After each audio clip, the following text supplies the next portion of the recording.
본론에 가서 말씀을 우리가 세 개의 대주로 나눠서 함께 말씀의 은혜를 나누기 원합니다.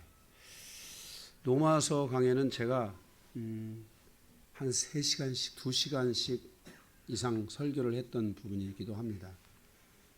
그래서 여러분들이 로마서 강해를 하니까 마음 준비를 단단히 하시되 저는 속도를 내서 최대한 빨리 강의를 하도록 하겠습니다. 로마서는 로마교회에 보낸 하나님의 말씀입니다.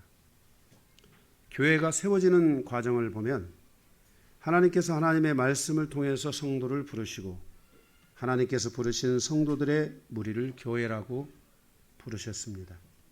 그리고 하나님께서 부르신 성도들에게 하나님께서 말씀을 통해서 계시하고 양육하고 훈련하여 그들을 통해서 그 땅에 하나님의 교회, 즉 하나님의 나라가 세워질 수 있도록 하셨습니다. 교회는 곧 하나님의 나라입니다. 교회의 문제는 선택의 문제가 아니라 하나님의 부르심 안의 문제입니다. 교회가 나의 인생사를 어떻게 인도하였으며 어떻게 치유하였으며 어떻게 회복시켰는가, 이것을 깨닫고 이것을 알리고 이것을 나눌 수 있어야 합니다. 이것이 성도 안에서 교제가 되어야 됩니다. 초대교회의 특징은 이러한 교제가 열려 있었고 이러한 교제로 충만해 있었습니다. 교제가 열려 있지 않으면 나를 통해서 다른 사람을 초대할 수가 없고 가족들에게 교회, 즉 하나님의 나라를 소개할 수가 없습니다. 하나님의 나라를 가족들에게 소개할 수 있어야 됩니다. 이 교회가 나를 어떻게 치유했고 어떻게 인도했고 어떻게 나를 회복시켰고 지금 나는 이 교회와 어떤 관계 속에 있고 그 안에서 나는 주님을 어떻게 만났고 주님과 나와의 관계는 어떤 관계이기 때문에 주님이 나를 부르시고 나를 회복시키신 이 교회에 대하여 내가 어떤 마음을 가지고 있다는 것을 교제 속에서 알려줘야 됩니다. 성도들 안에 교회가 세워져야 합니다. 즉 성도들 안에 하나님의 나라가 세워져야 합니다. 성도들 안에 교회가 세워져야 하나님의 나라에 대한 흔들림이 없게 되고 교회 안에서 나의 신앙도 가정도 온전한 믿음을 가질 수 있게 됩니다. 내 마음에 하나님의 나라, 즉 교회가 온전히 세워지지 않게 되면 그는 예수 그리스도에 대한 믿음이 견고하고 온전하게 세워질 수 없습니다. 교회에 대하여 흔들리는 성도가 아니라 교회에 대하여 깊은 뿌리를 내리고 하나님의 나라를 위해 쓰임받는 성도가 되어야 됩니다. 로마서는 이러한 질서에 대하여 견고하게 세워가기 위해 보내진 바로 서신입니다. 사도 바울은 로마서를 통하여 로마교회가 견고하고 온전하게 세워질 수 있도록 하였습니다. 로마서는 로마교회가 가지고 있었던 취약한 부분들을 가르치고 있으며 온전함으로 세워갈 수 있도록 그 온전함으로 가는 길을 열어주고 있는 것이 로마교회에 보낸 로마서입니다. 영광교회 성도들도 교회에 대한 견고하고 온전한 뿌리를 내려야 합니다. 이 땅에 수없이 많은 교회가 있지만 하나님께서 영광교회를 통해서 여러분을 부르시고 치유하시고 양육하시고 훈련하고 회복시켜 주셨습니다. 그 결과 이 땅에 하나님이 기뻐하시는 새로운 교회가 탄생한 것입니다. 만일 여러분들이 이 교회에 대하여 흔들리는 부분이 있다면 과연 주님께서 기뻐하실까 생각해 봐야 됩니다. 사도 바울은 골로새서 2장 7절에 믿음의 뿌리를 깊이 내리라고 말씀하고 있습니다. 왜냐하면 가정사와 개인사와 가정사가 치유되고 회복된 만큼 사단은 그것을 헐려고 끊임없이 공격을 한다는 것입니다. 그래서 주와 주의 종과 교회에 대하여 계속 공격이 이어지게 됩니다.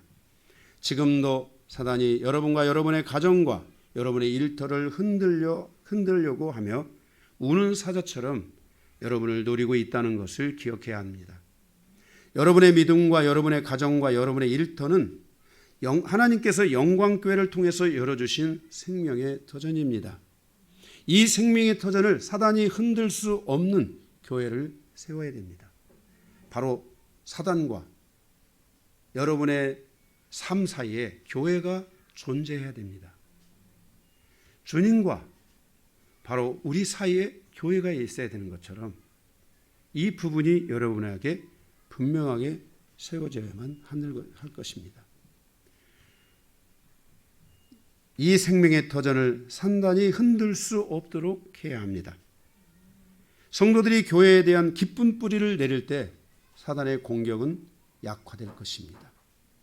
주님은 영광교회 불기둥을 세우시고 여러분들의 가정에 작은 불기둥들을 세우셨으며 여러분의 일터에도 작은 불기둥들을 세우셔서 영적 싸움에 밀리지 않도록 지금까지 인도해 주셨고, 저는 매일매일 여러분의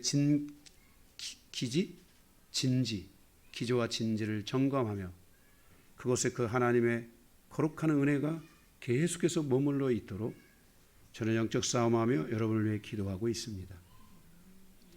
이 믿음의 뿌리가 여러분의 인생사와 가정사와 민족사를 세워가는 50년, 100년 대계가 돼야 되고, 여러분의 4대, 1000대에 이르는 100년 대계를 만들어갈 수 있어야 됩니다. 복음의 버팀목이 될 수 있는 교회가 될 수 있도록 성도들은 영광교회를 위하여 헌신하고 영광교회를 사랑해야 합니다. 주님께서 영광교회를 통하여 주신 성도들의 작은 영광이 큰 영광이 될 수 있도록 해야 하며, 성도들의 작은 불이 큰 불이 될 수 있도록 해야 합니다. 이 교회가 얼마나 소중하고 귀중한 교회인지 가족들과 친구들과 이웃들에게 교제하여 알려줄 수 있어야 합니다. 이 교회를 향한 주님의 영광은 멈추어져 있는 것이 아니라 계속되고 있는 것입니다. 영광교회가 권성구 서수원로 98로 이전할 수 있도록 주님이 허락해 주셨습니다. 여러분들이 영광교회를 세울 수 있도록 창원에서, 춘천에서, 대전에서, 인천에서, 여수에서, 대구에서, 장흥에서, 오산에서, 수도권 각각의 등지에서 주님께서 영광교회로 여러분을 부르실 때 순종하여 기꺼이 작고 누추한 솥으로 이사해 오셨습니다. 영광교회는 처음부터 그렇게 화려했던 교회가 아닙니다. 다 모든 것이 준비됐던 교회가 아닙니다. 세상 말로 학고방 같았고 성냥강만한 그러한 교회에 유아실은 너무나 한 사람 두 사람도 앉기 어려운 납작한 곳에, 그곳에 처음에 우리 송집사님 어머니 임명숙 권사님이 오셔서 이게 여기 유아실이라고, 그래서 제가 그 유아실에서 권사님을 위해 안수하고 기도를 했는데 그 속에서 불을 느꼈다고. 제가 그 이야기를 알고 있습니다. 우리 송집사님에게 다닐 교회가 없어서 여기를 다니냐. 그런데도 송집사님 가정은 그 모든 것을 이겨내고 오히려 교회 옆으로 이사 왔습니다. 송집사님네 여러분 그때 그분들이 사시던 환경을 여러분들이 가보셔서 알지만은 35평에 햇볕도 잘 들어오는 남양집에서 직장도 가깝고, 그런데 28평에 여러분 들어가서 보셨는지 모르지만 짐을 넣을 곳이 없어서 짐이 다 쌓여있는 곳에서, 그곳에서 6년인가 7년인가를 사셨습니다. 다른 성도들도 다 마찬가지입니다. 여러분의 가정들 한 사람 한 사람들을 어떻게 다 그렇게 다 말할 수 있겠습니까? 여러분이 교회의 부르심을 따라서 영광교회를 세우기 위해서 기꺼이 그 희생을 감내해 주셨고 오셨고, 여러분은 주의 말씀에 귀를 기울이고 여러분의 영혼을 칙칙칠하고 단련했으며 여러분의 영혼 안에 있는 묶임들을 풀어내는데 집중했고 아픔과 상처를 떠나 보냈습니다. 여러분들은 그때에 비하면 건강해졌습니다. 어마어마하게 건강해졌습니다. 더 이상 여러분들은 영적으로 눌릴 수 있는 존재도 아닙니다. 하나님이 이렇게 여러분을 부르시고 세우신 이 영광교회, 그리고 그 누추한 곳에서 지금 현재 권성구 서수원로 98로 이전하도록 허락하여 주신 이 영광교회, 여러분 저의 기쁨보다 여러분의 기쁨이 더 커야 하고 여러분의 기쁨보다 주님의 기쁨이 더 크다는 것을 기억하고, 여러분들이 이 영광교회를 위하여 이제 헌신하고 희생하고 여러분이 지나가다가 풀이라도 한번 잡초라도 있으면 뽑고 이 영광교회를 아름다운 교회로 아브라함과 이삭과 야곱의 시대를 이어가는 거룩한 교회, 하나님의 의의 잔치가 있고 축복이 있는 신부의 교회, 그런 교회로 여러분들이 세워가야 될 줄로 믿습니다. 오늘 이 로마서의 말씀은 여러분의 그 부족함을 보충해주고 다시 책찍질해주고 여러분들의 그 부족함을 다시 점검하여 다시 새롭게 세워서 영광교회가 로마교회보다도 더 훌륭하고 위대한 교회로 성장할 수 있도록 여러분들이 그 주역이 되어야 됩니다.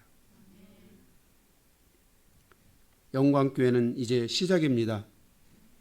이제 깊이 뿌리를 내려야 할 때입니다. 그리고 우리의 부족함을 말씀으로 계속 채워가야 할 줄로 믿습니다. 로마서는 로마교회에 보낸 가르침입니다.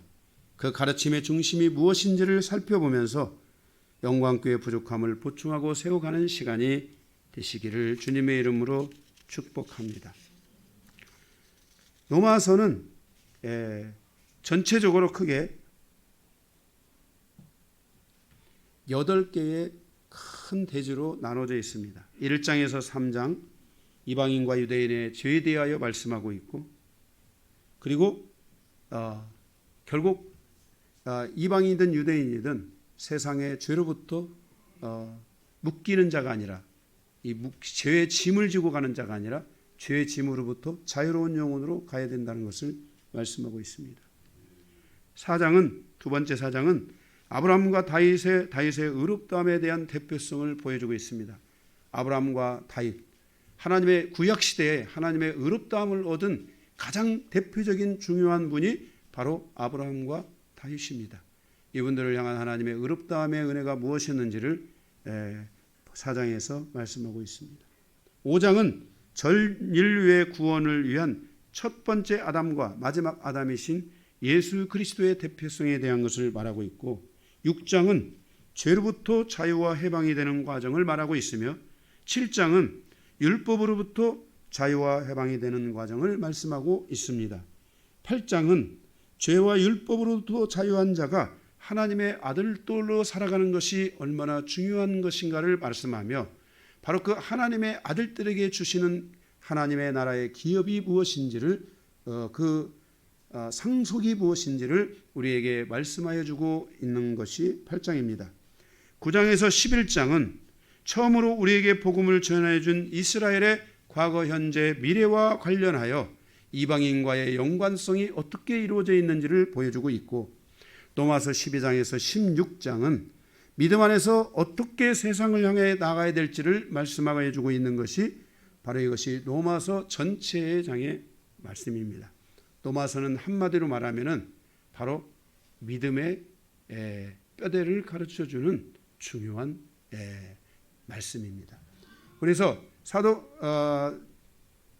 하박국이 남유다의 멸망 앞에서 유대인과 이방인을 향한 이 갈림길 앞에서 하나님께 기도를 했을 때 하나님의 하박국에게 말했습니다. 의인은 믿음으로 말미암아 산다. 이 말씀은 종말의 시대, 멸망의 시대를 살아가는 사람에게 믿음으로 사는 자만이 살 수 있다. 이게 원어의 뜻입니다. 여러분, 지금 우리는 이 복음의 속도가 몇 킬로로 오느냐? 그 송 집사님 집 앞에서, 이사할 집 앞에서 출발하는 기차가 뭐죠? SRT? 그 SRT가 한 300km 달리나요? SRT가 지금의 복음의 속도는 SRT의 속도 300km의 속도를 답니다. 옛날 제가 새마을 열차를 타고 제가 신학교 다닐 때 저희 군산에서 서울까지 제가 다녔거든요. 그때 그 새마을 비둘기를 타면 아침에 타면은 아침에 타면 오후 늦게 그게 도착을 했어요.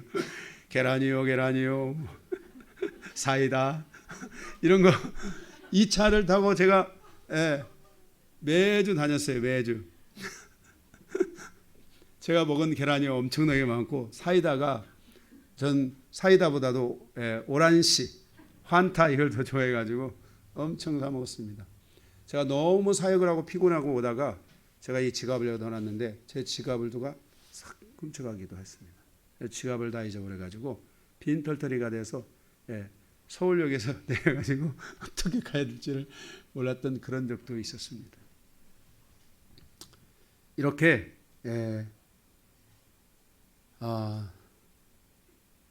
뭐 얘기하다 그 얘기 나왔는데 갑자기 속도 비둘기의 속도하고 기차 속도하고 SRG 속도하고는 지금 어마어마한 차이가 있습니다. 혹시 여러분들이 부산이나 이런 데 SRG 타고 가실 일이 있으면 송 집사님한테 얘기하면 거기다 주차하고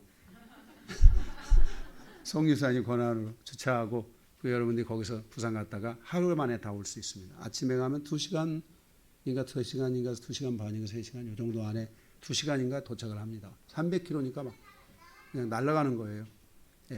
그럼 갔다가 거기서 점심 먹고 오후에 이렇게 오시면 됩니다. 그죠?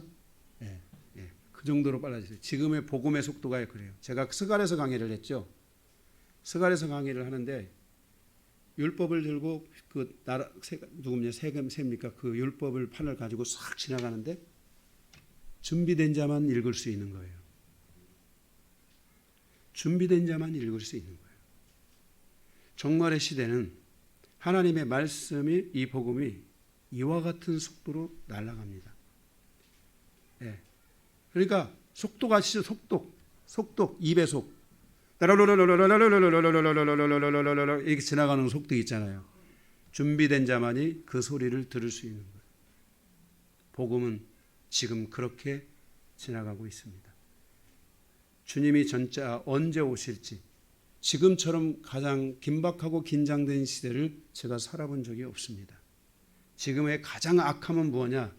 시대의 발달이 아니라 사람들의 악함이 그 소돔과 고모라와 같아지고 사람들의 악함이 노아 홍수 때와 같아지고 있는 것을 기억해야 됩니다. 그 정도로 사람들이 많이 악해져 가고 있습니다.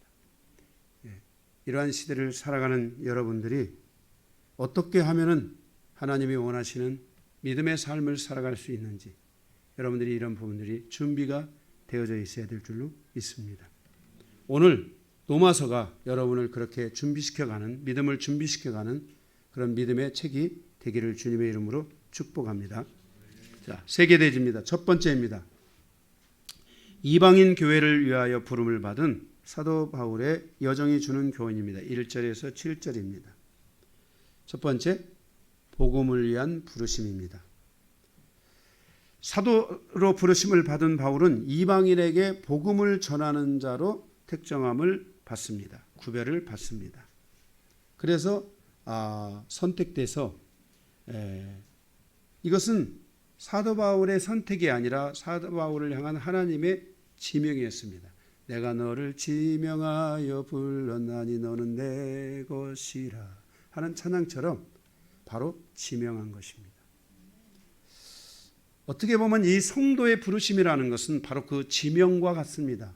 하나님이 여러분을 이 많고 많은 교회들 가운데 영광교회로 지명하여 부르셨다는 것은 하나님이 이 영광교회를 통해 여러분을 치유하고 여러분을 회복해서 이 영광교회를 세워가라는 하나님의 부르심이 있기 때문입니다. 여러분들이 이 안에서 더 믿음 안에 성장하고 온전한 믿음을 가지어서 여러분들이 하나님의 큰 은혜 안에 살아가는 그 역사가 일어나기를 주님의 이름으로 축복합니다. 두 번째로는 이 사도 바울의 이 부르심의 여정의 출발점이 예수 그리스도라는 것입니다. 우리의 모든 인생은 사람으로부터 출발하는 게 아니라 예수 그리스도로부터 출발하는 것입니다. 여러분들이 이 교회에 나온 것은 강요안으로부터 출발해 된 것이 아닙니다. 주님이 여러분을 저희에게로 인도한 것뿐입니다. 여러분을 인도하신 분이 주님이시라는 것을 알아야 됩니다.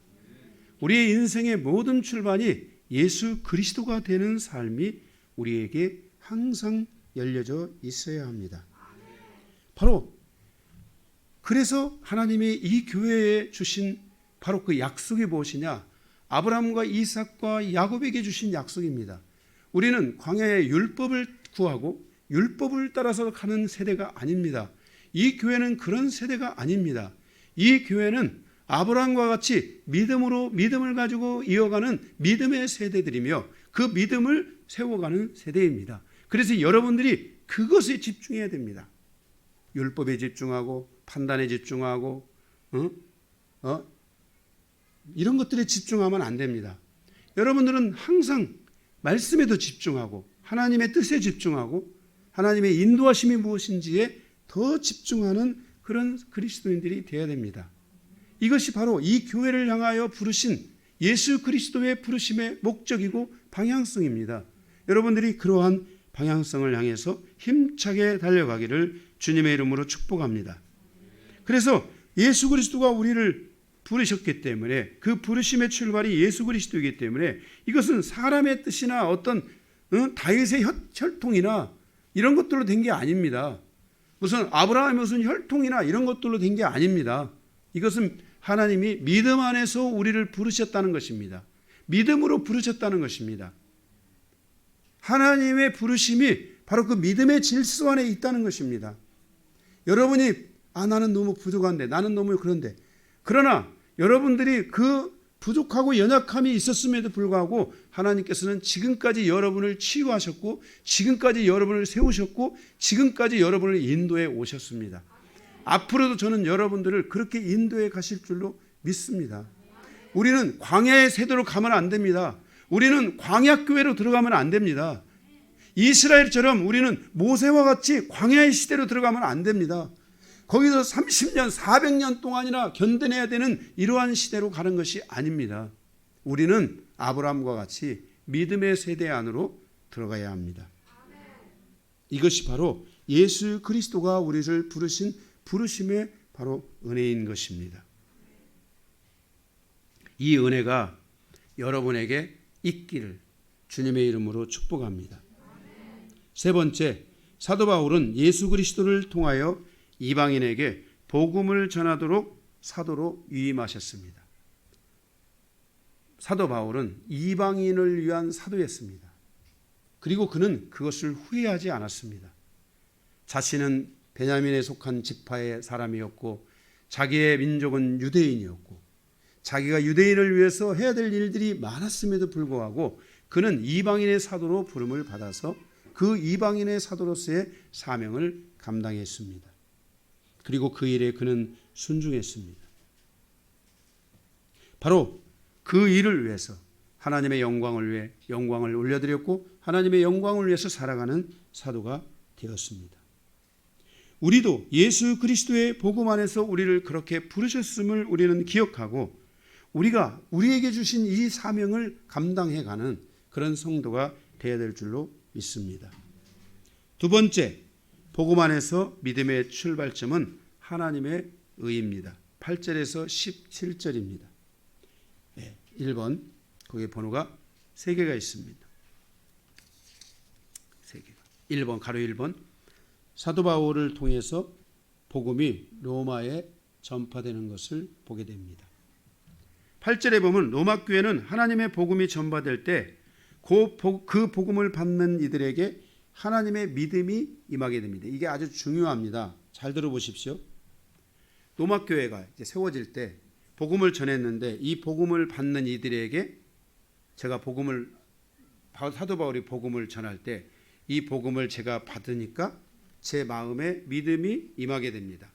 그 결과 온 세상에 하나님의 믿음이 전파되었다고 8절에 말씀하고 있어요. 자, 어떻게 나에게 복음이 왔는데 이 복음이 온 세상에 복음이 전파됐을까? 그것은 우리가 이 사도 바울의 이 로마서 안에서 우리가 사도 바울의 그 사역을 볼 때는 이 안에는 그런 하나님의 정말 그 준비된 사람들이 이 로마 교회 안에 있었던 것입니다. 그리고 그들 안에 그만큼의 헌신된 사람들이 있었습니다. 바로 이들이 그 안에서 변화됐습니다. 변화된 것을 교제를 통하여 알려줬던 것입니다. 그 소문이 로마 전역에 퍼지기 시작하면서 로마 교회는 하나님이 기뻐하시는 그 놀라운 교회로 성장하게 되는 것을 보게 됩니다. 9절에 보면 사도 바울은 복음을 전하고 성도들 안에 하나님의 믿음이 온전히 세워지기까지 그들을 섬겼으며 그들을 위하여 기도를 쉬지 않았습니다. 이게 사도 바울의 사역의 또 하나의 부분이었습니다. 복음을 전했고 그 복음을 통해서 믿음을 받았고 믿음을 받은 그들이 믿음이 온전히 세워가지고 그들을 섬겼고 그리고 그들을 위해 계속 기도했습니다. 복음을 전하고 그 복음을 받은 사람이 믿음이 온전히 세워지기까지 그 영혼을 섬기는 일이 있어야 하고 그 영혼을 위해 쉬지 않는 기도를 해야 합니다. 만약 여러분들이 누군가에게 복음을 전했습니다. 그렇다면 그 영혼이 온전한 믿음이 세워질 때까지 그를 도와야 되고 그 믿음이 온전히 세워질 수 있도록 여러분들이 그를 위해 헌신하고 기도해주는, 섬겨주고 기도해주는 이런 일들이 있으셔야 됩니다. 그 섬김과 희생이 없이 그런 기도가 없이는 한 사람의 영혼이 세워진다는 것은 결코 쉬운 일이 아닙니다. 10절에 사도 바울의 기도의 목표점은 하나님의 복음을 받아들인 이들이 하나님의 뜻 안에서 좋은 길이 열리도록 기도했습니다. 이게 아주 중요한 부분입니다. 이 복음의 초기에는 좋은 길들이 많이 열려지도록 기도해 줘야 됩니다. 잘 돼야 됩니다. 일단은 잘 되고 볼 일입니다. 그래서 계속 여러분들이 그런 부분을 위해서 복음을 전하고 그 영혼이 잘 되도록 여러분이 계속 기도해 줘야 돼요. 부모들도 마찬가지예요. 자녀들이 어쨌든 잘 되도록 기도해 줘야 돼요. 어디서 언제 터질지 모르는 거예요. 우리 인생에 하나님의 통치 아래에 있으면 축복은 회전되기 때문에 나에게 오늘 이것이 이루어지지 않았다고 낙심할 필요가 없어요. 믿음으로 하나님이 여기서 주시지 않은 일은 다른 것을 하나님이 영에서 역사하려고 합니다. 이유가 다 있는 것이라고 믿어야 돼요. 하나님의 통치를 계속 가져와야 돼요. 그러면 부담을 느끼는 것은 하나님이지 내가 아니에요. 나는 믿고 가는 뿐이지 그것을 이루시고 역사하시고 성취하시는 분은 하나님이시라고 말씀하셨어요. 여러분들이 이렇게 계속해서 좋은 일들이 계속해서 풀어지고 이루어지도록 기도해야 돼요. 제가 몇 번째 이렇게 사역을 해왔잖아요. 제가 이렇게 교회를 했잖아요. 제가 처음에 사역을 권사님 계신 사역에 가서 제가 그 땅에 가서 제가 몇 가지 이렇게 물었어요. 제가 젊은 나이지만은 그랬더니 그 땅이 경제적으로 너무 많이 어려움이 있더라고요. 그래서 제가 첫 사례비를 딱 받아가지고 그거를 하나님 앞에 이렇게 올려드렸어요. 첫 사례비를 받아서 100% 다 그냥 하나님 이 헌금은 이 땅을 위해 제가 드립니다. 이 헌금을 받으시고 이 땅을 하나님 축복해 주십시오. 제가 그 기도를 드리고 일주일도 안 돼서 그 땅에 하나님이 진짜 잘 되게 해주시기 시작했어요. 정말 제가 그 집사님이 이런 얘기했어요. 목사님 만나고 소 한 마리도 없었는데 우리 우양간에 소가 바글바글 한다고. 하나님이 막 그 땅을 그 믿는 사람뿐만 아니라 안 믿는 사람, 특별히 믿는 사람, 믿음의 가족들을 어마어마하게 하나님이 축복해 주시기 시작했어요. 그래서 제가 그 물질을 그렇게 들으면서 그 땅을 위해 제가 축복을 했어요. 잘 돼야 돼요, 일단은요. 그리고 그 다음에 제가 여기 수원에 제가 거기서 목회를 이제 접고 수원에 오게 됐어요. 수원에 왔는데 두 가정인가 있었는데 다 망해가지고 한 가정은 완전히 쏠딱 망해가지고 그 가지고 있는 게 얼마나 되냐 그랬더니 집 보증금 500만 원밖에 없대요. 그런데 그때 애가 둘인가 하나구나. 하나 나중에 소망이라고 나중에. 그런데 살아야 되잖아. 그리고 한 성도는 있는데 그 조그마한 뭐 이렇게 그 사업장을 가지고 일을 하고 있는데 거기서 일하는 사람이 막 손가락이 다 잘라지고 막 애기가 죽고 막 이래가지고 막 완전히 다 초토화된 거야. 그래서 제가 울면서 하나님 앞에 저희 아내와 함께 이 몇 안 되는 성도들의 가정을 축복해달라고 하나님 앞에 엎드려서 기도했어요. 일단 잘 돼야 되잖아요. 어? 지지 궁상 떨고 그러면 되겠습니까? 잘 돼야죠. 그래서 특단의 방법으로 하나님께 내가 의리의 의지를 올려드리자. 특단의 방법으로 해서 제가 인천에 가서 그 호떡을 배워갖고 온 거예요. 우리 아내랑 저랑 밤새 가면서 그걸 배워갖고 그 500만 원 보증밖에 없는 사람한테 그 호떡을 전수해 줘가지고 이 호떡이 호떡 그 가게 불이 단 거예요. 불이. 응? 그래서 한 달에 500씩 600씩 그때 제가 언제입니까 그때가 처음 수원에 왔을 때니까 500만 원씩 600만 원이면 진짜 한 세 줄, 네 줄을 서가지고 호떡 하나를 사가려고 사람들이 난리 아니더라고, 난리가. 예, 진짜 어디를 가든지 막 불티가 났어요. 예, 여기서 가도 여기서 불티, 저기서 가도 저기 불티, 막 사람들이 그 호떡이 뭐라고 그걸 사 먹으려고 난리를 폈던 거예요. 그걸 하나님이 저의 의지를 보시고 그 다음부터 하나님께서 그 집사의 삶을 축복하시고, 그때 이제 우리 청년들이 들어오면서 직장들이 막 열려지고 그러면서 그 자동차 그걸 하러 갔는데, 그걸 했는데 막 덤프 20대 막 한 번에 가입 막 이런 걸 다 하나님이 막 그들의 마음들을 다 열어주시고 인도하셔가지고 막 다 그런 작업들을 하나님이 하시면서 이 가정이 막 일어나기 시작했어요. 그래가지고 얼마 안 돼서 30몇 평의 인계동에 집사 갖고 가더라고요. 그리고 그 애기 다치고 막 애기 죽고 막 어려움 겪는 이 가정이 술 먹고, 이 집사가 술 먹고 저한테 전화했어요. 아, 그래 이러면서 전화했어요. 미치겠더라고. 술 먹고 전화했는데, 그래 제가 전화를 받고 너무나 마음이 아파서 아무 말 못했어요. 그냥 전화만 받고 20분인가 30분을 저는 한마디도 못하고 전화만 받고, 그랬더니 나중에 그러더라고요. 할 얘기 다 했는지 끊겠다고. 끊더라고요. 제가 그 가정을 위해서도, 그 가정이 부부가 무너지고,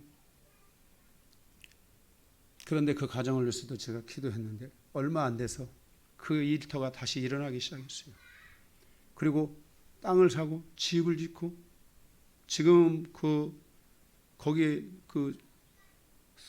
섬은 거기에 노른자의 땅이에요. 거기가 그 땅 다 사가지고 지금은 거기다가 집도 짓고 사업도 이렇게 해서 지금 교회에 아마 지금 장로가 됐을 거예요. 그렇게 해서 살아가더라고요. 우리의 삶이 일단 잘 되고 봐야 돼요. 그렇게 하기 위해서 계속해서 우리가 그들을 위해서 기도해 줘야 되고, 기도가 멈추면 안 되고, 계속 그 영혼들을 향해서 정말 그 영혼들이 주님 안에 세워져 갈 수 있도록 그렇게 해야 돼요.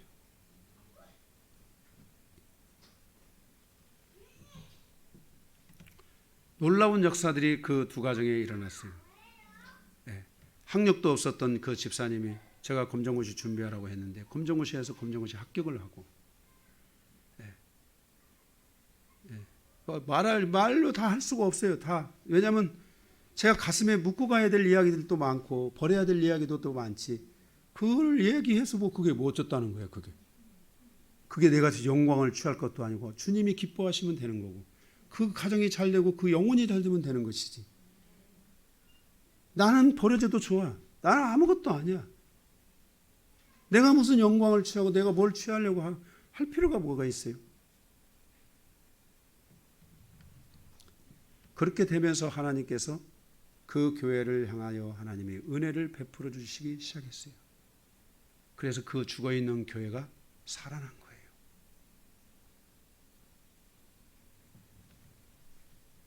이렇게 우리는 교회를 위해서 그 영혼들이 세워지고 그 영혼들의 삶이 세워져 갈 수 있도록 우리는 계속해서 그들을 위해 기도해 주지 않으면 안 되는 거예요. 영혼을 섬기는 일은 시간이 지나면 지날수록 나에게 큰 여운으로 남고 축복으로 남고 기쁨으로 남아지게 되는 것이에요. 사도 바울의 기도의 목표점이 바로 여기에 있었던 것이에요. 두 번째, 믿음은 체험이기 때문에 하나님의 복음을 받은 이들에게 신령한 은사들이 풀어져야 돼요. 성도들이 뭐가 풀어져야 되냐면 영적으로 많이 풀어져야 돼요. 성도들 안에는 하나님이 주신 귀한 보석들이 있어요. 교회는 그 보석이 드러나도록 도와줘야 돼요. 그 주님의 보석들이 밖으로 노출되어 나타나도록 도와줘야 되고, 그것들이 또한 교회를 위해서 쓰임 받을 수 있도록 그들을 이끌어 줘야 돼요. 그래서 주의 종과 성도, 그리고 성도와 성도 사이에 믿음을 통해서 서로를 안위해주고 하는 과정까지 계속 가야 돼요. 이 안위해준다라는 말은 무슨 말? 12절에 안위해준다 그랬거든요. 안위해준다라는 것은 함께 격려해 줄 수 있도록 가야 돼요. 13절, 서로를 세워가야 돼요. 계속 이분이 세워져야 돼요. 빌딩업 돼야 돼요. 1층에서 2층, 2층에서 3층, 3층에서 4층 이렇게 세워져야 돼요. 여러분 아파트 올라갈 때 여러분 보셨어요? 일단 처음에 기초를 다 튼튼히 파가지고 그 기초에 대한 심리를 다 파악하고 그 다음에 이제 그 진단이 떨어지게 되면 그 위에다가 한 몇 층, 3층 이렇게 계획대로 가는 거예요. 3층 놓고 다시 그것이 굳어지고 다시 그 심리 검사 끝나고 그 다음에 그 위에다가 또 다시 또 3층 올리고 이렇게 해서 계속 이런 식으로 해서 올라가면서 이제 아파트라는 하나의 과정이 이루어지는 것처럼 우리가 이렇게 서로가 계속 한 단계 계속 올라가야 돼요. 제가 지난 교회 철회 때 그랬죠. 믿음의 한 계단을 올라가는 이 질서를 여러분들이 경험해야 돼요. 응? 믿음 한 계단 올라가고 끝이 아니에요, 이게요. 응?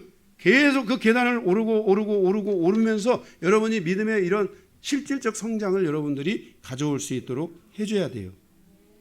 바로 그렇게 서로를 세워가는 과정에서 서로를 사랑하고 서로를 향한 그리움이 있고 믿음을 통해서 하나님의 자녀로 살아가는 육신의 형제로 살아가는 과정보다도 더 높은 차원으로 갈 수 있어야 돼요. 저는 제가 3번의 목회의 여정에서 그런 은혜를 경험했어요. 저는 그런 은혜가 제가 그것을 어떻게 해야 되는지를 그래서 알고 있는 거예요. 서로가 그렇게 하면서 같이 함께 세워가고 함께 이루어가는. 제가 이번에 우리 한양초 집사 어머니 돌아가셨을 때도 제가 소천하셨을 때 제가 갔었거든요. 밤길에 어두운 할아버지가 되더라고요. 그때 그 집사님들이 제가 30살 때 그분들이 45, 7 이렇게 되셨었던 것 같은데, 네, 제가 이제 나이가 이제 알잖아요. 대충 아는 분들은 알 거예요. 네, 겉보기에는 한 45대 정도 되지 뭐야. 우리 여기 허 집사님 아버님이 저 한 45 보신 것 같더라고요. 젊으시다고. 그런 것 같지만 또 있어요. 그게. 네.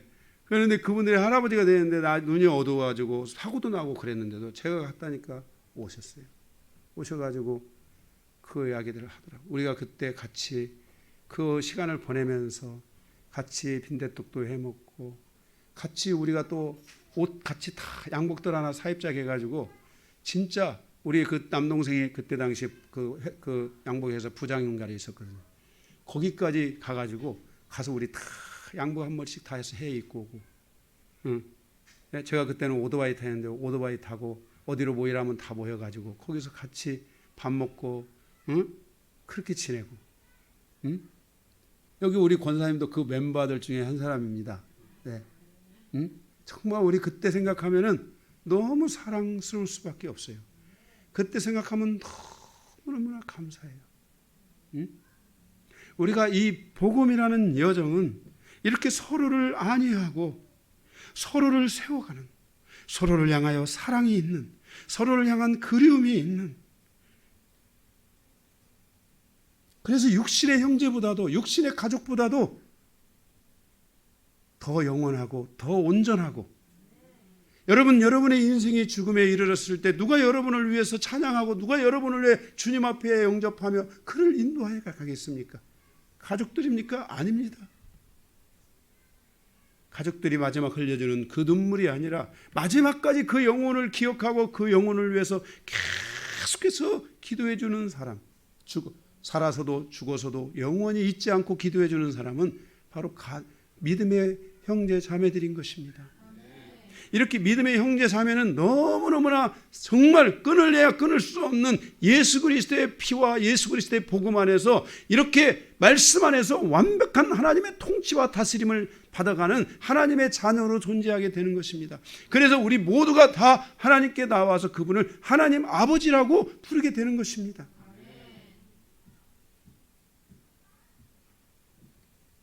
우리는 지금까지 그렇게 이 교회가 모티브가 그렇게 왔습니다. 이것이 흔들리지 않아야 됩니다. 이 교회의 이 모든 것들이 계속해서 이어져 갈 수 있도록 우리는 힘을 다해야 됩니다.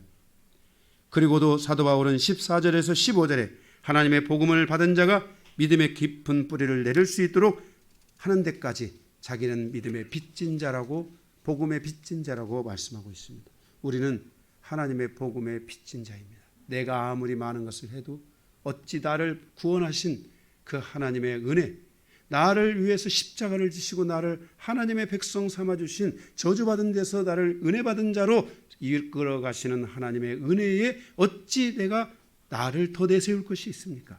나는 오직 복음의 빚진 자에 불과하다는 것입니다.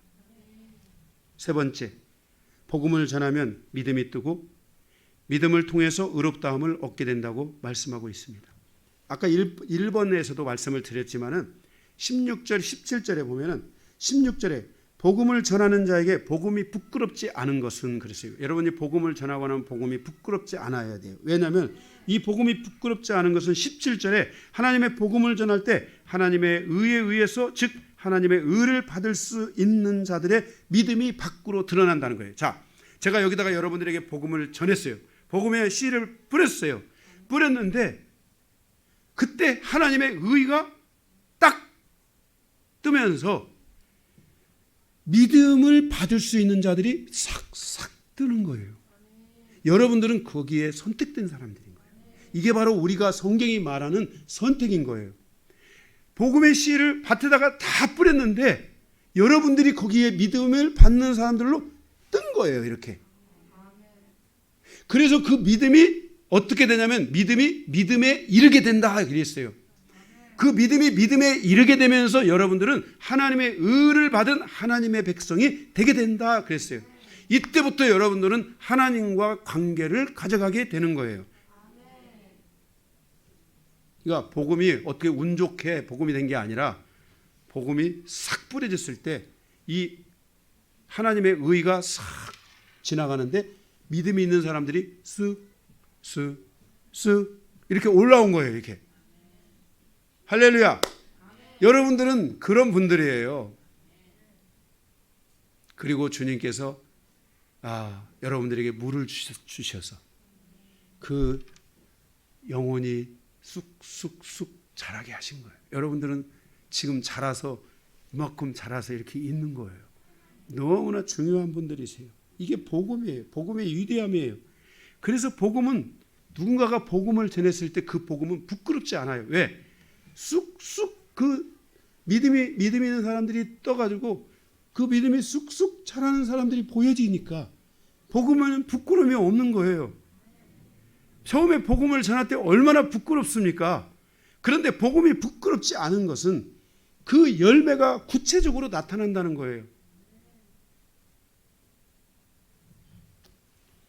복음을 전할 때 아무것도 나타나지 않으면 내가 전하는 복음이 가짜같이 느껴지고 부끄러울 수 있습니다. 그러나 하나님의 복음은 하나님을 움직이고 하나님이 움직일 때 하나님의 믿음을 가진 자들이 드러나는 능력이 있게 된다는 거예요. 그래서 우리의 복음은 담대하게 복음을 전하라는 거예요. 왜? 반드시 그 믿음이 하나님이 그 믿음을 받는 자들을 드러나게 하시기 때문이에요. 네. 할렐루야. 네. 여러분들은 바로 그 하나님의 그렇게 지명하신 분들이에요. 여러분을 하나님이 그렇게 부르신 거예요. 내가 너를 지명하여 불렀나니 너는 내 것이라. 내 것이라고 말씀하는 거예요. 하나님의 소유예요. 우리는 하나님의 소유예요. 그래서 하나님이 책임질 거예요. 여러분, 하나님께서 나를 책임질 것이기 때문에 기도하세요. 하나님 앞에 나와 눈물로 기도하세요. 나를 책임져 주실 거예요. 저가 하나님이 여러분을 책임지시도록 제가 기도할게요. 네, 계속해서 기도해 드릴게요. 하나님이 이 영혼을 당신이 책임지셔야 됩니다. 당신이 그 복음을 누군가 전했을 때 당신이 그들 위해 지나가셨는데 믿음 있는 자들이 드러났습니다. 바로 하나님이 드러나게 하신 자입니다. 그래 여러분들은 소중한 분이야. 여러분의 가슴에 손을 얹고 나는 하나님 앞에 소중한 자다. 정말 나는 하나님이 복음에 의해서 나는 드러난 자다. 쑥 드러난 자예요. 지금도 여러분들은 물 주는 자들에 의해서 제가 물을 준다면 제가 물 주는 자들에 의해서 여러분들은 지금도 더 계속 쑥 더 계속 자라가고 있는 거예요. 믿으세요. 그래서 여러분의 영혼을 저는 포기하지 않아요. 그 하나님의 질서를 제가 믿음으로 받았고 알고 있기 때문에 저는 이 말씀의 질서를 제가 확증하고 있기 때문에 어떤 영혼도 저는 포기할 수가 없어요. 하나님이 저에게 붙여주신 영혼들에 대해서는 저는 단 한 번도 포기한 적이 없어요.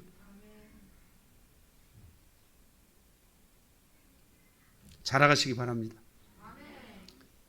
지금도 노마서로 물을 줍니다. 네, 이 노마서 먹고 여러분 쑥 자라세요. 내게 어제까지 있었던 거 그거 다 이미 우리 안에서 하나님은 다 잊으셨어요. 다 지나갔어요. 내가 받았던 것들, 공격들, 뭐 또 이런 것들 다 오늘은 다 지나가는 거야. 우리는 영원한 현재이신 하나님을 붙들어야 돼. 그 과거의 것들이 있다면 그거에 묶여 있으면 안 돼. 그것들을 회개할 것이 있으면 회개하고, 풀어낼 것이 있으면 풀어내고, 말씀으로 확증할 것이 있으면 확증하고, 사단이가 준 저주라면 사단이가 준 것은 다 무효야, 무효. 응? 여러분, 사기꾼이 누가 와서 나를 꼬셔가지고 뭘 했어. 그거 다 법적으로 무효가 되어 인정돼요. 다 무효되는 거야. 그리스도 예수 안에서 사단이가 한 모든 일은 다 무효야. 응? 할렐루야. 응. 그래 여러분들은 오늘 기뻐해야 돼. 오늘 감사하면 돼. 네, 그렇게 되시기를 주님의 이름으로 축복합니다. 네. 네. 마지막 세 번째, 복음의 대상자들, 이방인의 세상에서의 여정. 이방인의 여정은 사도 바울의 눈에 또 하나님의 눈에 보여질 때 그들은 상처와 슬픔으로 충만했고 아픔과 묶임으로 묶여 있었으며 고단함과 두려움 속에 살아가고 있었고 인생의 무거운 짐의 여정을 가지고 가는 존재들이었습니다. 하나님의 진노 아래에 있는 여정, 그 여정 안에 있는 이방인들은 정말 하나님의 복음의 눈에 비춰진 그들은 고통받는 백성들이었습니다.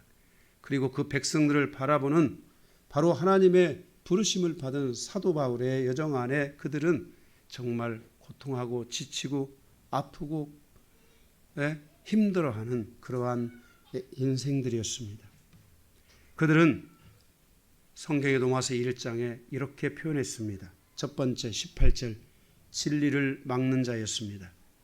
진리의 가치에 대하여 무지한 자였습니다. 그들은 진리를 부정하고 진리와 반대되는 부정과 불의의 삶을 살았습니다. 진리가 없는 자였기에 경건도 없었습니다. 그러나 그들은 사도 바울의 눈에 하나님의 눈에 복음의 대상자였습니다.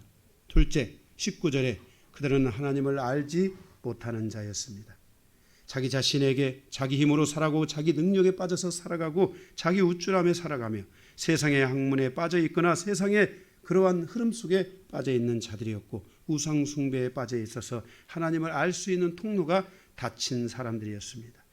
그러나 이들 중에 복음을 전하며 하나님은 이들이 복음의 대상자였고 이들이 하나님 앞에 돌아올 것을 믿었습니다.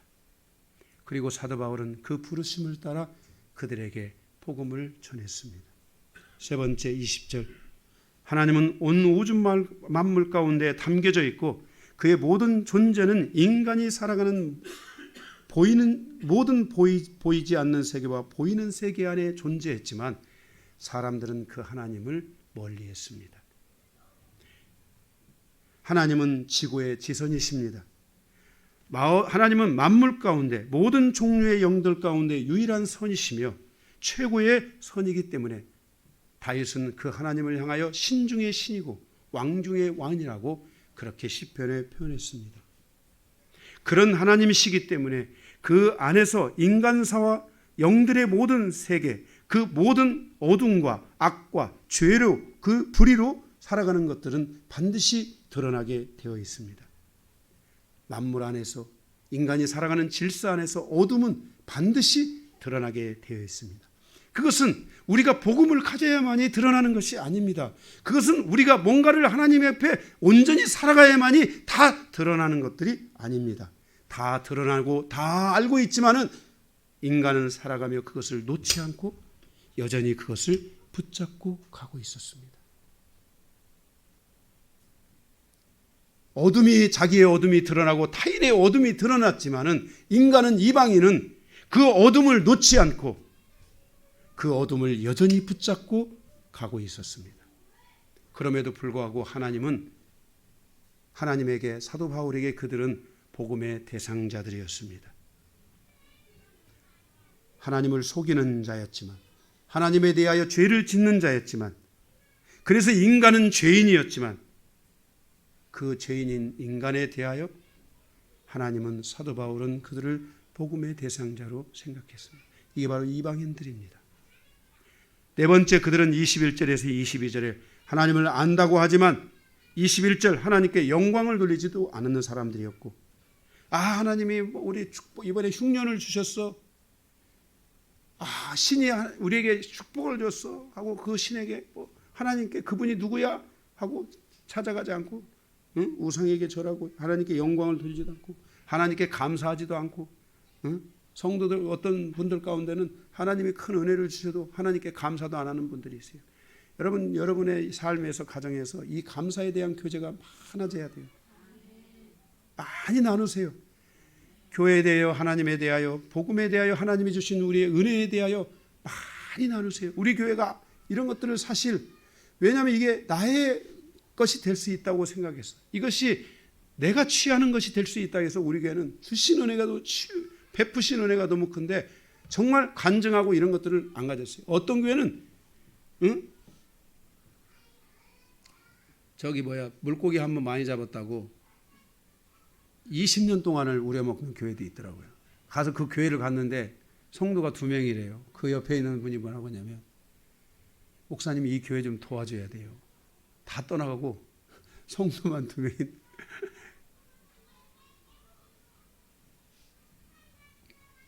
그래도 우리는 더 큰 은혜를 주셔도 지금까지 한 번도 그것을 자랑하거나 드러내거나 간증하지 않았어요. 그런데 여러분 가족들 안에서, 여러분의 가까운 형제 안에서 우리들끼리 서로 교제하고 할 때는 드러낼 필요가 있어요. 좀 하나님을 좀 드러내야 돼요. 하나님의 살아계심이 무엇이고 하나님의 역사가 무엇인지를 모르는 분들이 너무 많아요. 드러내서 함께 하나님이 우리에게 이렇게 큰 은혜를 주셨다고, 이렇게 함께 하면서 하나님을 높이고 하나님께 감사하는 그런 신앙생활이 좀 돼야지 교제가 되고, 가족들 안에 하나님이 이런 분이셨구나, 우리 가정에 대하여, 우리의 인생사에 대하여, 우리 삶에 대하여 하나님이 이런 분이셨구나, 하나님이 우리를 이렇게 지켜주셨구나, 하나님이 우리를 이렇게 붙들어 주셨구나. 우리가 이 하나님을 떠날 때 이 두려움이 있어야 돼요. 이렇게 지켜주신 하나님을 떠나는 것이 옳은가, 이렇게 내가 떠나도 진짜 괜찮을까 하는 이런 것들에 대한 두려움이 있어야 돼요. 저는 하나님을 두려워서, 제가 배운 하나님은 사랑의 하나님이기도 했지만은 제가 신앙생활 6개월 지나고 나니까 하나님이 하나님이 두려움의 하나님이라는 것을 가르쳐 주시더라고요. 그 각인된 저의 신앙의 지금의 여정 가운데 오면서도 하나님이 두려워서 함부로 하나님 앞에 말도 못해요. 두려워서, 너무나 두려우니까 그냥 싹 가져가시는 거 봤으니까, 그리고 그걸 놓고 회개했으니까. 여러분 삶의 하나님이 두려움으로 존재해야 그분을 경외하는 거예요. 두려워하지 않으니까 막 입으로 막 범죄하는 거예요.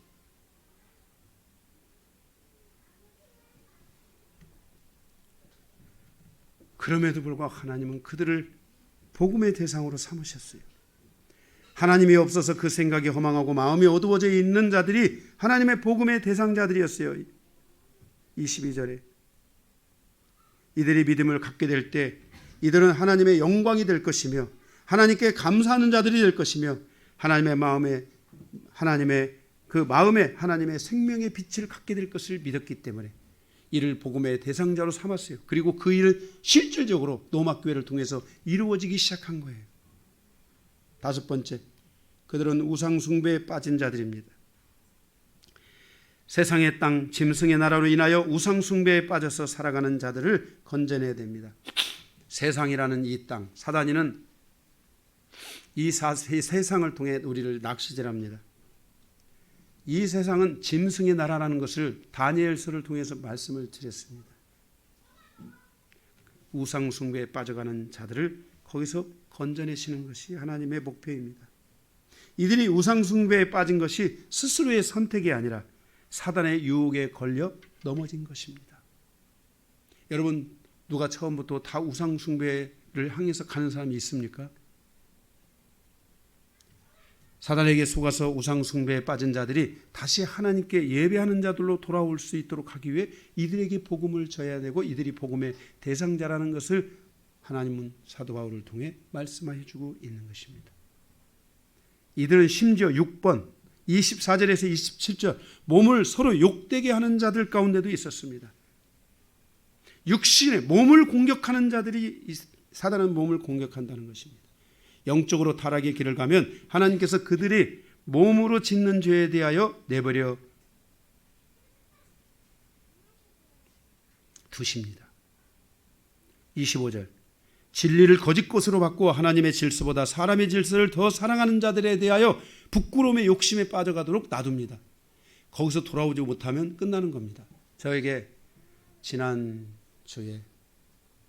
지난주에 한 목사님이 이렇게 질문을 했습니다. 목사님, 우리 교회에 동성애자가 레즈비언이라고 하나요? 여자 동성애자가 와 있습니다. 그래서 오랫동안 복음을 듣고 있었는데 자기가 이게 하나님의 질서에서 떠나 있다는 것을 알지만 계속 그래도 교회를 나오고 있어서 제가 어떻게 못했는데 최근에 지난주겠죠? 지난주에 상담을 자기 여자친구를 데려온 거예요. 근데 이 여자친구가 심상치가 않은 거예요. 교회 안에서 갑자기 모든 분위기가 다시 싹 돌기 시작하고 이 여자는 남편 역할인가? 이렇게 하고 그런 게 사는 것 같아요. 근데 와가지고 자매들하고 막 어울리고 그래서 내가 그랬어요. 그것 때문에. 그것을 끊어라. 이제 끊어야 된다. 나는 무조건 끊어야 된다. 그리고 복음 안에 돌아와서 변화될 수 있다면 선택할 수 있도록 하고 그렇지 않고 지금 자기 스스로가 변화도 안 됐는데 교회 안에 지금 그런 상대를 데리고 와서 그 교회를 통해서 계속 거기서 함께 그런 동성연애를 한다는 것은 그리고 보이지 않는 부부로 살아가는 그런 역할을 하게 된다면 교회는 영적으로 많은 공격을 받게 될 것이다. 그래서 그 권면을 해라. 1차적으로는 그 같이 변도한 자매 못 오게 하고 이미 다 알잖아요. 사람은 다 느낌적으로 알잖아요. 못 오게 하고 그 자매도 본인이 이것을 복음을 선택할 수 있고 변화될 수 있도록 하는데 목표를 둬야 되지. 왜냐하면 하나님께서는요. 자, 내가 동성애에 빠졌어요. 그러면 하나님이요. 그거를 이 악이기 때문에 이 악을 그냥 놔두는 거예요. 흘러가게. 그러면 더 악해져서 진짜 악으로 가요. 그런데 그들이 또 복음의 대상자로 하나님이 삼으신 것 가운데 하나는 뭐냐면 그들 가운데 그 흘러가는 과정에서 자기를 돌이키는 자가 있다는 거예요. 돌이키는 자가 있다면 그 악에서 돌이키는 자가 있다면 하나님이 그 영혼에게 다시 긍휼을 여기시고 그에게 신부의 은혜를 주시겠다는 거예요. 이렇게 돼야 돼요. 이게 안 되면은 지금 그 교회가 그거를 만약에 허용을 하고 나중에 결혼식 한다고 주례해달라고 이거 교회가 이렇게 되고 제가 이런 부분들은 정말 여기 한 번만 하겠습니다. 어떤 목사님이 동성애에 빠졌어요. 그래서 교회 청년들을 불렀어요. 청년들을 더듬기 시작했어요. 목사님이라 거부할 수 없어서 겨우겨우 어떻게 넘어가고 몇몇 사람들이 그렇게 넘어가다가 결국은 그게 큰 문제가 되면서 그 교회로부터 그 목사님이 떠나게 됐고 교단으로부터 제명되게 됐고 그것이 법적으로 사회적으로 큰 고소를 당하고 문제거리가 되는 이런 일들이 있었어요. 우리가 살아가는 삶의 여정에 지금 이런 일들이 이방인들의 세계 안에 있는 일들이에요.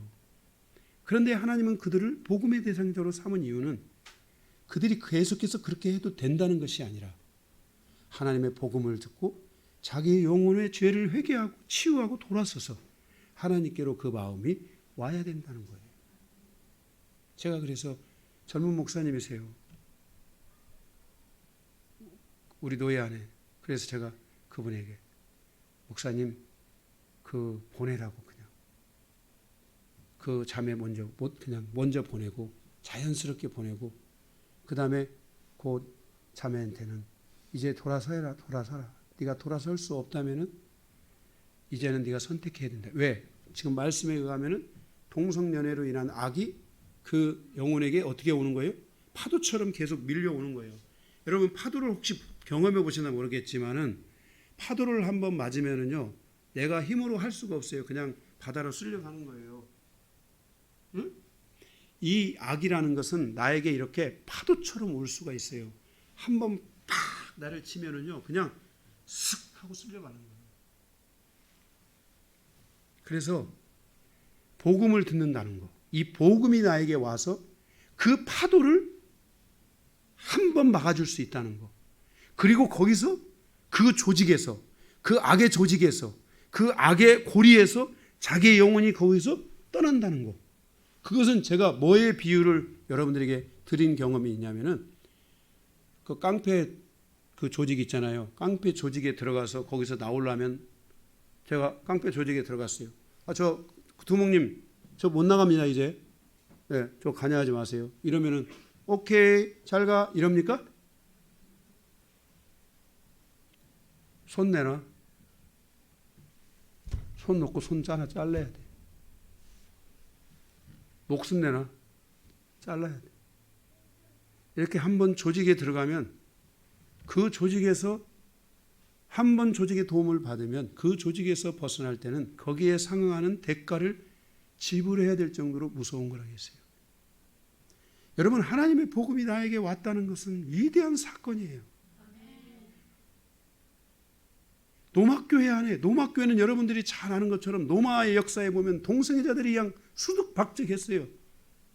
그런 그 노마 안에 바로 하나님의 이 복음을 통해서 그들을 기회를 주셨는 거예요. 근데 그들 가운데 많은 이들이 복음 안에 들어왔겠지만 어떤 이들은 이 악의 물결에 스쳐서 지나갔던 거예요. 이 이야기를 여기서 해주고 있는 거예요. 그래서 그 마지막은 하나님이 심판하기 때문에 이걸 깨닫고 복음 안에 돌이켜야 된다.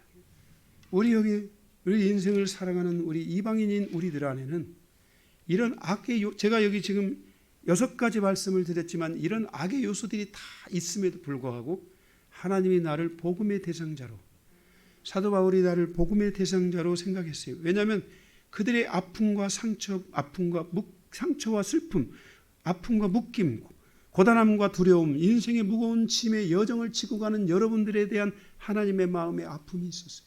긍휼이 있었기 때문에 여러분을 복음의 대상자로 생각하신 거예요. 마지막 7번째 28절 31절 마음의 상처를 받은 자들이에요. 이방인들은 마음의 상처를 받은 자들이에요. 우상 숭배가 심하고 그러기 때문에 이방인들이 상처받았어요. 제가 말레이시아나 싱가포르 이런 많은 나라들에 정말 가서 이렇게 복음을 전하고 함께 사역을 하고 이런 일들을 제가 했을 때 거기 말레이시아의 자매들은 거의 대부분 상처가 이렇게 커요. 왜? 맨날 맞으니까. 지금 여기 아프가니스탄 사태라든지 이런 율법 아래에 있는 여성들의 이 상처는 정말 상상을 초월합니다. 인도의 이 우상의 숭배 속에 살아가고 있는 힌두교의 문명 안에 살아가고 있는 그 저주받은 영혼들이라고 생각하는 그들 낮고 천한 자들의 인생사에 온 상처라는 것은 어마어마한 겁니다.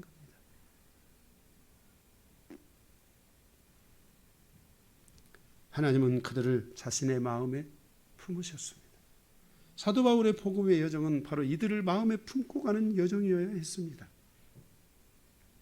그래서 첫째, 그들은 마음의 상실감이 컸습니다. 존경받지 못하는 존재, 가치 없는 존재, 마음이 무너지니 육신도 힘을 잃고 그의 생각은 사단의 공격을 받아 위기감과 두려움으로 가득 차 있었습니다. 마음은 곧 영인데 영이 닫혀서 하나님을 받아들이지도 않고 그로 인한 상실감은 너무나 크고 너무나 자신을 짓눌러서 그들은 주님은 이들을 그렇게 살아가는 그 영혼들이었습니다. 그러나 하나님은 이들에게 복음을 전하고 이들을 붙잡아 주셨습니다. 이들을 놓지 않으셨습니다. 이들의 마음의 짐을 풀어주셨습니다. 상실감에서 치유를 받아 영적으로 존경받는 믿음의 사람으로 거듭날 수 있도록 하나님이 이 이방인들을 치유해 주셨습니다. 이들의 마음의 상처는 인격에도 영향을 미쳐서 이들의 인격은 항상 진리로부터 부적격한 자였습니다. 모든 이들이 볼 때 이들은 합당한 삶을 떠나 살고 있는 것으로 느껴졌고, 이들이 가지고 있는 인격적 질서는 하나님이 원하는 그 진리의 질서에서 떠나 살고 있는 것으로, 그로 인하여 이들은 아픔과 상처는 배가 되고 더 많아지기 시작했고, 뒤로 돌아서면 또 상처, 또 뒤로 돌아서면 상처를 가슴에 품어야 되는 아픔이 있었으며, 이들은 이런 시간을 오랫동안 살아오다 보니까 이들의 인격에 그것이 고정되어져서 이 아픔이 쉽게 치유를 받지 못하는 영혼들이었습니다. 이들을 향해서 좀 더 기다려야 하고, 필요하면 좀 더 기다려 주어야 합니다. 복음은 이렇게 기다림입니다. 그 영혼을 향하여 하나님의 마음을 가지고 기다리지 않으면 안 됩니다. 더 기다려줘야 된다면 더 기다려줘야 됩니다. 그 영혼을 내려놓는 것은 하나님의 복음에 위배되는 것이고, 그것은 복음을 맡은 자들의 직무 유기에 해당하는 것입니다. 그것을 놓으면 안 됩니다. 너무나 아프기 때문에 기다려줘야 합니다. 믿음을 갖기 전까지 이들은 자신의 생명을 헌식자처럼 여겼던 오랜 세월이 이들의 인격 안에 존재합니다. 그들이 하나님의 법으로 돌아올 수 있도록, 그들이 하나님의 인격으로 돌아올 수 있도록 그들의 아픔만큼 인내할 수 있어야 합니다. 왜냐하면 하나님의 사랑과 자비는 끝이 없기 때문에 그렇습니다. 하나님이 제자들을 사랑하시되 끝까지 사랑하셨느니라, 자기를 버리는 가룟 유다에게 마지막에 입맞추며 나 차라리 네가 태어나지 않았으면 좋겠다라고 자신의 마음의 아픔과 고통을 써냈던 주님처럼, 복음을 가진 자들은, 주님으로부터 복음을 부탁받은 자들은 이러한 이방인의 이렇게 아픔과 고통, 이렇게 이들이 쪄져 있는 묶임과 그 두려움, 이들이 처해져 있는 그 무거운 짐으로부터 이들이 주님의 복음 안에, 믿음 안에 돌아올 수 있을 때까지 기다려야 됩니다. 세 번째, 이들의 상처는 어디까지 이르렀습니까? 사망에 이르는 죄에 빠진 자들도 있었습니다. 그 사망에 이르는 죄에 빠진 자들, 이게 다 모든 불의, 추악, 이거 하나만 가지고도 다 믿음 안에서는 사망입니다. 이것이 복수인 것은 이들이 굳어져, 복수형인 것은 이것이 많이 그걸 가지고 살았다는 것입니다. 불의한 사람은 한 번만 불의한 게 아니라 불의로 살아갑니다. 불의 충만, 복수입니다. 이것이 만약에 단수로 표현됐다면 이미 그 불의가 굳어져 있는 것입니다. 그거를 분리시켜야 됩니다. 그래서 더 기다려야 됩니다. 인내해야 됩니다. 영혼을 놓는 자가 되면 안 됩니다. 믿음이 먼저인가 회개가 먼저인가? 제가 여러분에게 답을 드리면 믿음이 먼저입니다. 믿음이 없으면 회개할 수 없습니다. 회개는 믿음을 가진 자의 힘입니다. 이들이 먼저 믿음을 가질 수 있도록, 이들이 잘 될 수 있도록, 이들이 하나님의 말씀 앞에, 복음 앞에 돌아올 수 있도록 우리는 그들을 섬기며 그들을 위해 기도하며 하나님의 마음의 아픔을 가지고 하나님이 그들을 향하여 아파했던 것처럼, 그리고 하나님의 마음을 아는 사도 바울이 그 영혼을 향하여 아프고 힘든 것을 그 마음에 품었던 것처럼 우리도 하나님의 말씀의 복음을 마음에 품고 그들이 믿음 안에 돌아올 수 있도록 한다면, 하나님의 복음이 떨어지는 곳에 바로 이와 같은 8가지, 7가지에 해당하는 영혼들이 뜨게 되는데 그들의 심령 안에 믿음이 들어가게 될 것입니다. 그 믿음이 쑥쑥 자랄 수 있도록 교회는 기도해 줄 수 있어야 되고, 이것이 바로 교회이고 이것이 하나님이 원하는 교회로 세워져 가는 것이라는 것을 우리에게 말씀하여 주고 있습니다. 이렇게 도막교회는 탄생했고, 이렇게 하나님의 교회는 탄생했고, 우리 교회는 거기에 비춰 사실 너무나 부족하고 연약하고 거기에 축도 못 낄 수도 있다고 생각할지 모르지만, 그러나 하나님이 복음을 전할 때 여러분은 그 복음의 밭에서 여러분 스스로가 믿음의 씨앗으로 쑥 드러났습니다. 여러분은 그런 분들입니다. 여러분은 이제 물 주고 물 먹고 계속 성장하고 자라서 하나님이 원하는 복음의 파수꾼으로, 복음의 일꾼으로 쓰임받아야 될 줄로 믿습니다. 교회에 그런 하나님의 거룩한 영혼들로 충만하게 채워져서 우리 영광교회가 이제 시작에 불과하지만 이 영광교회가 앞으로 50년, 100년 대계를 열고 아브라함과 이삭과 야곱의 시대를 열어가는 하나님의 이 축복의 통로가 되는, 이 영광의 통로가 되는, 믿음의 통로가 되는 광야 시대를 이제는 끝내고 하나님이 원하는 믿음의 세대를 열어가고 하나님의 나라를 열어가는, 하늘을 상속받는 하나님의 거룩한 신부로 살아가는 그런 교회가 되기를 주님의 이름으로 축복합니다. 말씀을 마치겠습니다.